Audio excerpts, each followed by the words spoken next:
இப்ப நெறைய பேர் கனவு காண்றோம் தூங்கும்போது. கனவுல அது வந்துச்சு, இது வந்துச்சு, அது வந்தா என்ன பலன்? இது வந்தா என்ன பலன்? கேட்குறாங்க. பொதுவா நெறைய பேரோட எண்ணம், பாம்பு கனவுல வந்தா அது என்ன பலன்?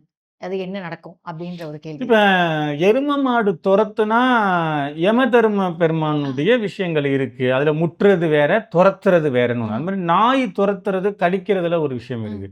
அது மாரி பாம்பு தொரத்துது, கொத்திருச்சுன்னா 2 விஷயம் இருக்கு. ம். பாம்பு தொரத்துதுன்னா 7 சனி பகவானுடைய ஆதிக்கம்னு அர்த்தம். ம். ம். அது ம். கொத்திருச்சுன்னா 7லேருந்து நீங்க விடுபட்டுட்டீங்கன்னு அர்த்தம். ஓ! சரிங்களா? பாம்பு கனவுல ஒருத்தர தொரத்துதுன்னா, ஆ. சனி பகவானுடைய ஆதிக்கம். ஆ. திருநள்ளாறு போகலாம், ம். குச்சனூர் போகலாம், திருக்கொள்ளிக்காடு போகலாம். ம். இதெல்லாம் விசேஷமான பரிகார தலங்கள். ம். அந்த மாரி கனவு கண்டால், ஆ.